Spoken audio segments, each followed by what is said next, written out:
پہلے تو پلاسٹر میں بیٹھے ہوتے تھے عمران خان، جیل میں جاتی ان کو ورزش کی مشینیں چاہیے تھی اور ان کو ٹریڈ مل وغیرہ بھی چاہیے تھی. تو اس کا مطلب ہے کہ رینجرز جو ہیں ان کے پاس اچھے ڈاکٹر موجود ہیں اور وہ آرتھوپیڈک علاج بہت اچھا کرتے ہیں، یہ ٹانگوں کا اور گھٹنوں کا اور ان چیزوں کا. تو نہیں، پہلے سرکاری طور پہ بشرا بیگم کا ٹیسٹ ہونا چاہیے، اور اگر وہ نہیں کرواتی تو اس کا مطلب ہے کہ یہ جھوٹ ہے اور اس الزام میں کوئی حقیقت نہیں ہے، صرف یہ ایک پوائنٹ سکورنگ کے لیے یہ الزام کیا گیا. تو لیٹ سی. رائٹ. مبشر صاحب، چیف جسٹس کافی برہم نظر آئے کیس کی سماعت کے دوران. انہوں نے ریمارکس دیے، کہتے ہیں کہ جھوٹے تبصرے کر کے ڈالرز کمائے جا رہے ہیں، تو کیا پھر ہم جھوٹ بولنے والوں کو جیل میں بند کر دیں؟ غصے میں ہیں چیف جسٹس صاحب.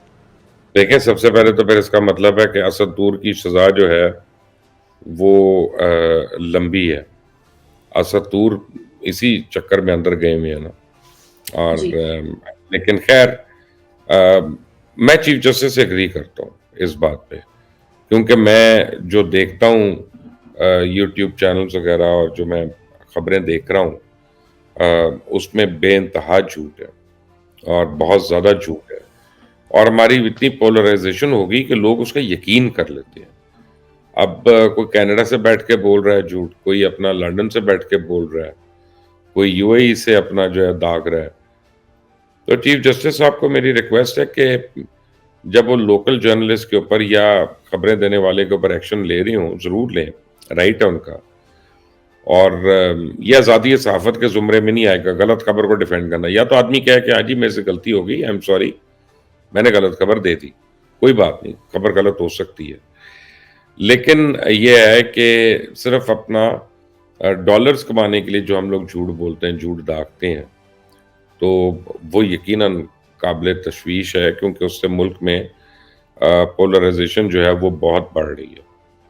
تو میرا یہ خیال ہے کہ چیف جسٹس کو چاہیے کہ پی ٹی اے کو کہیں کہ جو باہر سے چینلز چل رہے ہیں ان کو بھی بند کریں اور ان کو بلاک کریں، جو ہمیں پتہ ہے کہ جھوٹ بول رہے ہیں اور صرف ہمارے اداروں کے سربراہان پہ اور اداروں کے اوپر جھوٹی حضرت سرائی بھی کر رہے ہیں. اور اس میں آپ دیکھیں کہ ضروری نہیں کہ کوئی فرض کرے مبشر لقمان کو برا کہہ رہا ہے یا سمینہ کو برا کہہ رہا ہے. جب بار بار لوگ یہ کہتے ہیں اکانومی ڈوب گئی، ہم بینکرپٹ ہو رہے ہیں، اور خبر اس کے برعکس ہے کہ ایکچولی شاید ہماری اکانومی بہتر ہوئی ہے، یا بہتر نہیں ہوئی ہے تو کم از کم سٹیبلائز ضرور ہوئی ہے اس سٹیج پہ جا کے. تو جب آپ کہتے ہیں کہ ڈوب رہا ہے تو جس نے انویسٹمنٹ کرنی بھی ہے وہ بھی نہیں کرتا.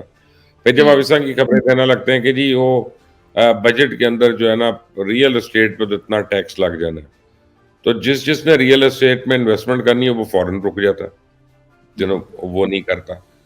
تو جب تک آپ کے پاس شور خبر نہ ہو یا آپ اس کے پاس سٹینڈ نہ کر سکتے ہو، یہ آزادی صحافت کے زمرے میں نہیں آتی ہیں خبریں. مبشر صاحب، عمر ایوب قومی اسمبلی میں قائد حزب اختلاف مقرر ہوئے ہیں، اور قائد حزب اختلاف بننے کے بعد انہوں نے میڈیا سے جب پہلی گفتگو کی تو شہباز حکومت پر کڑی تنقید کی. انہوں نے کہا ہے کہ ہم اس حکومت کو مانتے ہی نہیں ہیں.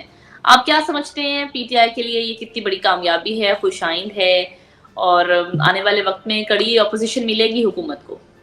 دیکھیں، اپوزیشن سخت ہو تو بہت اچھا ہے، وہ حکومت کے اوپر ایک چیک اینڈ بیلنس بھی ہوتا ہے. حکومت کوئی حکمرانی کے نشے میں بہہ نہیں جاتی. تو میں تو اس کا بڑا حمایتی ہوں کہ اپوزیشن جو ہے وہ اسٹرانگ ہونی چاہیے. اور عمر ایوب کی جو باتیں کی ہیں انہوں نے، وہ بیسیکلی وہی ہے جو پی ٹی آئی کا ایک بیانیہ ہے، انہوں نے اسی کو دہرایا، کون سا کوئی نئی بات کی ہے. لیٹ سے کہ یہ ان کا رائٹ ہے as leader of the opposition اس طرح کی باتیں کرنا، اور ان کو مبارک ہو کہ وہ لیڈر آف دی اپوزیشن بنے ہیں، اور یہ ایک بہت بڑا آنر ہے ان کے لیے. رائٹ. مبشر صاحب، خیبر پختونخوا اسمبلی میں اپوزیشن اراکین کی درخواست پر سینٹ کا انتخاب ملتوی ہو گیا ہے، اور ادھر علی امین گنڈا پور بھی ڈٹ گئے ہیں. انہوں نے دو ٹوک کہہ دیا کہ ہم اپنا حق کسی کو نہیں لینے دیں گے، آخری حد تک لڑیں گے اپنے حق کے لیے. اور افطار کے بعد انہوں نے پارلیمانی پارٹی کا اجلاس بھی بلا لیا اور کہا ہے کہ اہم فیصلے کریں گے. سر، کیا اس معاملے کا کیا حل نکلے گا؟ کیا فیصلے آج شام کو ہوتے ہیں؟ یہ جو ہے نا علی امین گنڈا پور ڈائریکٹ کنفرنٹیشن کی طرف جا رہی ہیں. سر، وہ کہتے ہیں کہ ہم غیر قانونی لوگوں کو حلف نہیں لینے دیں گے چاہے کچھ بھی ہو جائے. بات یہ ہے کہ جن کو الیکشن کمیشن نامینیٹ کرتا ہے ان کو علی امین گنڈا پور روک نہیں سکتے. اور یہ الیکشن ایکٹ کی اور کانسٹیٹیوشن کی آپ سمجھیں وائلیشن ہے. So it's a very thin line. اگر علی امین گنڈاپور وہ پہلے شخص ہونا چاہتے ہیں جن کو آرٹیکل 6 کے تحت سزا ہو تو وہ ان کو پتہ ہے, ان کو مبارک ہو. لیکن now I think this is going on a very serious tangent, اور اس سے نہ صرف ڈیسٹیبلائزیشن بڑھے گی, افراتفری بڑھے گی, ملک میں خوف و ہراس بڑھے گا, اور یہ جمہوریت کے لیے تو کسی بھی طرح خوش آئند نہیں ہے. انلیس انٹل علی امین گنڈاپور اور ان کے ساتھی یہ چاہتے ہیں کہ ملک میں جمہوریت پیک اپ ہو جائے اور مارشل لا آ جائے تو ٹھیک ہے, پھر وہ آ بھی جائے گا اگر اس طرح کی حرکتیں رہیں گی تو. The choice is up to him. سر آج پارلیمانی پارٹی کا انہوں نے افطار کے بعد اجلاس بلایا ہے, کیا فیصلے آپ سمجھتے ہیں کہ کر سکتے ہیں علی امین گنڈاپور؟ دیکھیں, میں کے پی کے کو ایکسکلوسیولی فالو نہیں میں کر رہا, تو مجھے اس کے متعلق انسائٹ نہیں پتا, لیکن یہ ہے کہ اب آپ نے کہا ہے تو میں پتا کرتا ہوں, اپنی چڑیل کو اڑاتا ہوں کہ افطاری وہیں پہ کرے اور ذرا جلدی پہنچ جائے. ٹھیک ہے سر, چلیں ٹھیک. سر آپ ہم نے پاکستان کی سیاست کے حوالے سے تو بات کر لی, ہمسایوں کے حوالے سے بھی بات کر لیتے ہیں. سر بھارت کے ہمسایہ ملک مالدیپ کے بعد ہم دیکھ رہے ہیں کہ بنگلہ دیش میں بھی انڈیا آؤٹ مہم چل رہی ہے, اور کچھ سماجی کارکنوں کی جانب سے یہ کیمپین سٹارٹ کی گئی جسے اب حزب اختلاف پارٹی BNP بھی سپورٹ کر رہی ہے, کچھ اس کے سیاستدان.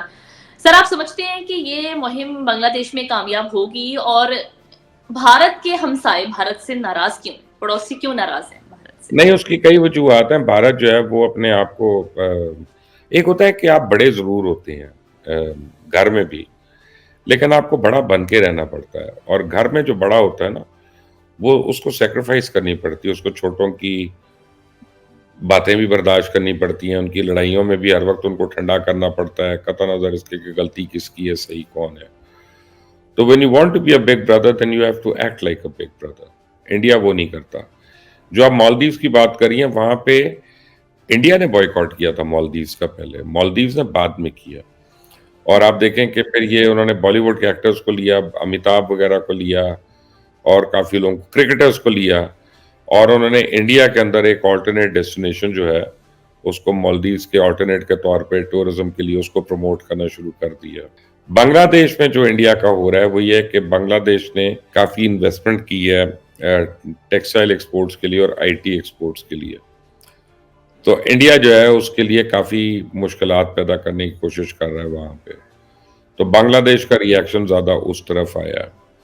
اور دوسرا ہم یہ بھی دیکھ رہے ہیں کہ بنگلہ دیش اور چائنا کی قربت ہوئی ہے کافی, اور بنگلہ دیش جو ہے اس میں چائنا انویسٹمنٹ بھی کر رہا ہے. سو یہ ایک اس کا بھی ریزن ہو سکتا ہے کہ جب آپ کی بیک پہ کوئی ایک ورلڈ کی سپر پاور آ جاتی ہے تو پھر آپ سمجھتے ہیں کہ میں کیوں اس کے ہر وقت صحیح اور غلط بات سنوں. تو وہ بھی انڈیا کو جواب دے رہے ہیں اس طرح سے. But above all India will have to change its attitude. ہر وقت لوگوں کو ایکیوز کرنا, ہر وقت اپنی سپیریورٹی, ہر وقت ہندوتا کے نعروں کے اندر زندہ رہنا, ہر وقت ایک حالت جنگ کے اندر رہنا, اقلیتوں کو غیر محفوظ کرنا, یہ ساری باتیں ہندوستان کے لیے اچھی نہیں ہیں. And they need to be careful. اب دیکھیں کینیڈا میں, امریکہ میں ان کے اوپر الزام لگے سکھ لوگوں کو مارنے کا, وہاں پہ ان کی ایمبیسی کے آفیسرز کے اوپر لگے الزام. کینیڈین گورنمنٹ اور انڈین گورنمنٹ کا کافی آپس میں اس میں ٹھیپٹاس بھی ہو گئی. بٹ اگر یہ کینیڈا میں جا کے اتنی دور جا کے یہ کر سکتے ہیں تو آپ یہ سوچیں کہ پاکستان کے اندر, مالدیوز کے اندر, سری لنکا کے اندر, بنگلہ دیش کے اندر ان کی کتنی انوالومنٹ ہوگی جو نیکسٹ ڈور نیبرز ہیں. So India has to revisit its policies and its policy of rhetoric and start behaving like an elder brother. Right.